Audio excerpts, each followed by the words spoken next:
All right, so in this video, I want to discuss warming up. It seems like a very simple concept or idea, but you'd be surprised how many people get it wrong consistently, just time after time getting the warm up wrong. And obviously it's very critical, right? It's how you're starting your workout off. If you start off bad, your whole workout's going to be bad.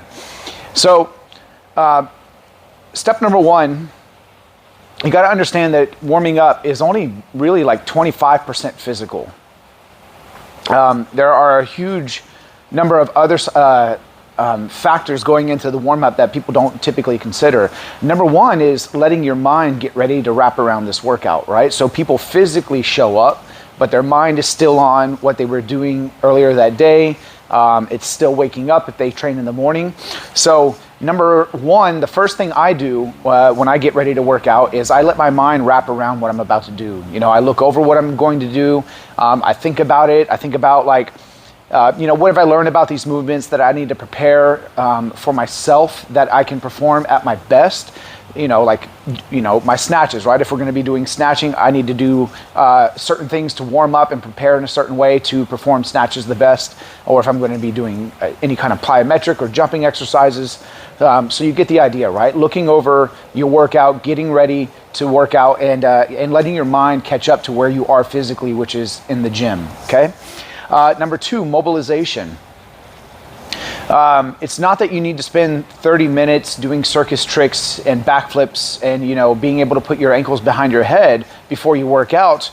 But this is a big thing that people don't consider. And, getting stronger, essentially the muscles are getting tighter, right? More tone in the muscles.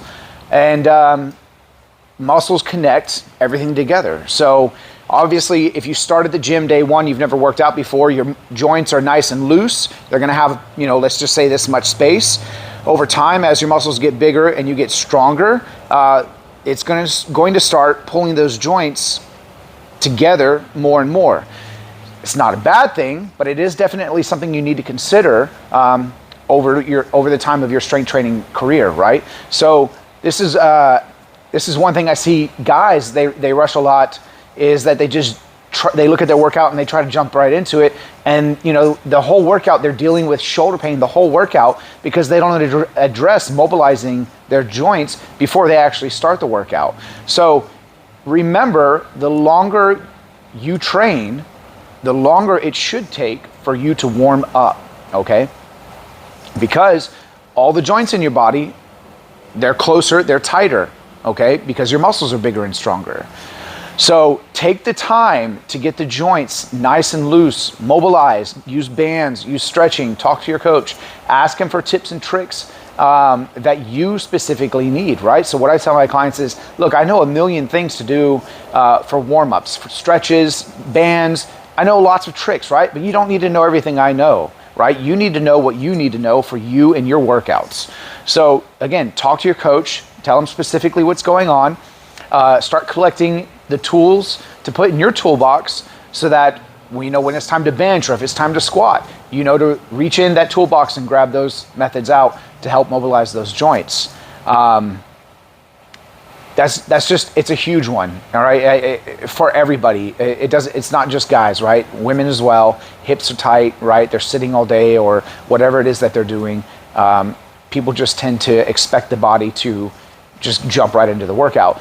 And this is really big for people who they start here and they have no previous training history, right? So of course they're living their life, they can move, they can do whatever, because I'm not trying to sound mean, but you can't really do anything spectacular, right? So, the most you ever demand of yourself is to climb a flight of stairs or, get up off the couch. Of course you can do that at will, right? You don't have to prepare for that. But after a year or two of training in the gym, now you can squat a few hundred pounds, you can press a few hundred pounds, right? You can do some pretty incredible stuff compared to the average person, but you have to respect the fact that you have to warm the body up to do those kinds of activities. So it's a big mental bridge that people have to cross because That's typically just not discussed. People kind of gloss over it. Your coach has been training for 20 or 30 years, so he's completely forgotten about the fact that he's crossed that bridge. And nobody's ever told you to expect it because you've lived your 20, 30, 40 years, never having to warm up for anything. So it kind of just gets glossed over. But I'm here telling you now, the more you train, expect to take longer to warm up. Mobilizing the joints is one of those aspects. And then the other thing, people are always asking me when they start, okay, what do I do to warm up? Well, I don't have a warm-up routine that's going to prepare you for every workout. I don't know anybody who does, and if they're saying they do, it's wrong, right? Because if people think about the kinds of workouts that they do here, very good example. I have a lot of clients that start here to finish their rehab. They can do very minimal things, right? They can't stand up without, being in pain. They can't walk around all day without being in pain. And that's how they start when they're here. So they never think they're going to do things like, deep squats or power cleans. I have a guy who's doing power cleans right now and never thought he would do them. So, where would I be saying on day one, him starting here being like, this is the only warm-up routine that you need, or this warm-up will prepare you for any workout that you're ever going to do here, when now he's doing power cleans and he just had chronic back pain when he started. So I think I've said my point. There's not one warm-up routine that's going to that's going to prepare you for every workout, okay? Again, this is where you have to talk to your coach and be like, hey, what do I do to warm these areas of my body up? But without fail, a fail-proof plan is to mimic the exercises that you're going to do. And this kind of goes into the next point that I'm going to be talking about. But if you're going to be doing curls, do some light curls, right?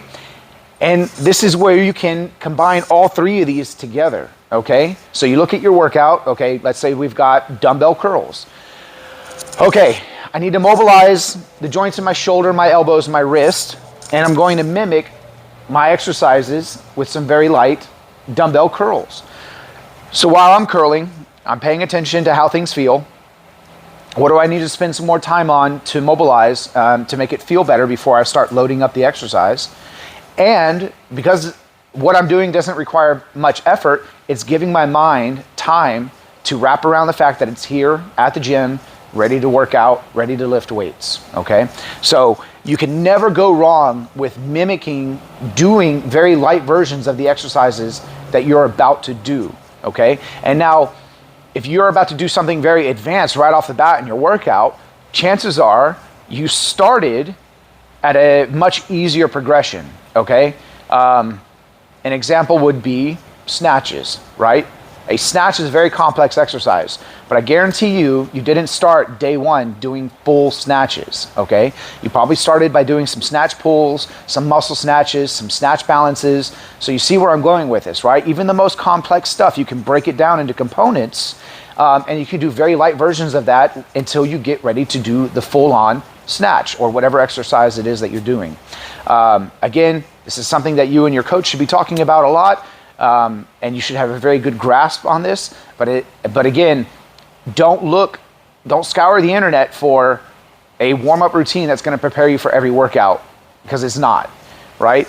But this also goes into my last point here. Do not rush the weights. I see this all the time, and I just don't quite understand it. I cannot connect with the people that do this, because it just makes no sense to me. And I'm not really sure where these people are coming from in their minds. So a client will, let's use bench press as an example. They'll do a workout, it's got bench press in it, and they end that workout bench pressing 100 pounds, okay, for maybe 5 reps, let's say. 5 reps, 100 pounds, that was their last set. They started at something like 60 pounds. I should be saying kilos. Anyways, they started at 60 pounds. They went to 70, 80, 90, and they finished at 100, okay? They come in, workout number 2 the next week, and they start loading the bar up to 100 pounds. And I'm like, what are you doing? Well, I ended the last workout at 100. I should be able to start at 100.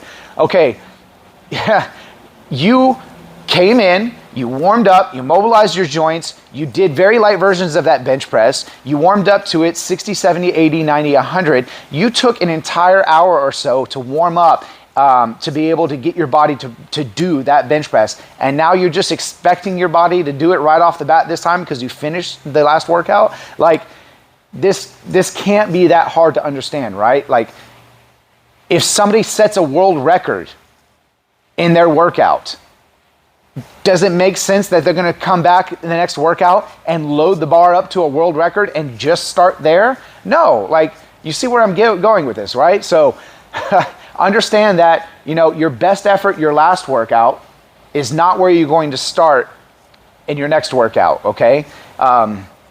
Again, your coach should be doing a good job at telling you, hey, like, these are your starting weights. This is where you might start. Yes, you might exceed what you did last workout if the reps go down or, whatever the conditions may be. But don't expect to just start the workout off where you left the last workout.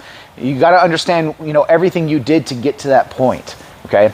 And the other thing is that, like, there seems to be, like, this element of, you don't want to let people see you touch light weights because you think that they're going to think that that's all you can do and now you're weak to them. And I know it sounds crazy, but it's true. Like, I've had conversations with people and they're like, you're right. Like, I don't want people seeing me bench just the bar. I don't want people seeing me just benching 135 because they'll think that that's all I can do. Oh my God. Like, I can't even begin to, like, I can't even begin to relate to that. I don't understand that mindset, right? Like, nobody cares, if you touch a bar, if you bench press a bar or 135, like, nobody cares, right? Take the time and warm up. The other component about this is that, like, one thing I consider when warming up for any workout is I never want to give the weights a chance to feel heavy, okay? And the example I give people all the time is a barbell. I've been working out for a long time. I know exactly how heavy a barbell should feel, right? I know what it should feel like on days I feel great and it feels light. I know what it has felt like on days where I feel like crap and it feels heavy. And I never want to let it give my body the chance to pick up a barbell and go, man, that feels heavy. Because 9 times out of 10, when you let that feeling happen, it doesn't go away. You have just set the workout up to be bad, right? Because you've rushed touching the barbell, you've rushed getting to your working sets, and now everything feels heavy and you are just mentally defeated, right? So, what I do when I come in to work out is I go through all these things. I let my mind get wrapped around it. I mobilize the joints. I mimic the exercise with very light, movements. But if it's a barbell exercise, I do not touch a barbell until I feel like I am moving around and I feel a little bit light. I feel like, my caffeine or whatever is kicking in. My mind is ready to go. My blood is flowing. I feel warmed up. I feel good to go. I can sit up. I can sit down and sit up. I feel very light. That's very important for somebody like me, 40 years old. Like, I know that's a big thing. So I don't touch a barbell until I feel good, right? Then I touch the barbell. And again, 9 times out of 10, if I follow that routine, the barbell never feels heavy. And I know that if it does feel heavy after I've gone through all that maybe I need to back off training a little bit that day. Maybe I need to just not train at all that day. I mean, it really depends. I have to make that decision. But at least I know it's not a false positive, right? So please take your time warming up. Take your time getting to your weights. Talk to your coach and say, hey, if this is what I did last workout, where should I expect to start? What should I expect to do this workout, right? And please stop just loading the bar up to what you did last workout. I just can't get over that. So hopefully these tips will help you, and hopefully you start developing a routine. That is another key element. I didn't really write it on the board, but you want to create a ritual, right? You want to create a routine that you go through, because if you check off everything in the box, right, you're giving yourself like the green light, the go ahead. You're giving yourself the pass to work out. Whereas if you don't have a routine, every time you come in, it's kind of just like you're guessing, am I ready to go? Like, do I feel ready? Like, you're kind of just guessing, right? But if you create a routine, you create a habit, and you do these things all the time, right? Then you're going to be good to go. Like I said, 9 times out of 10, I'm good to go. And it's only every once in a while, very rarely, after I do my warm-up routine, do things not feel good. But I know, because I've done my checklist, I've done my routine, my ritual, that if I still feel like that, there's probably something going on, okay? So again, hopefully this all helps. Make sure you're communicating with your coach, and hopefully this leads to more successful workouts.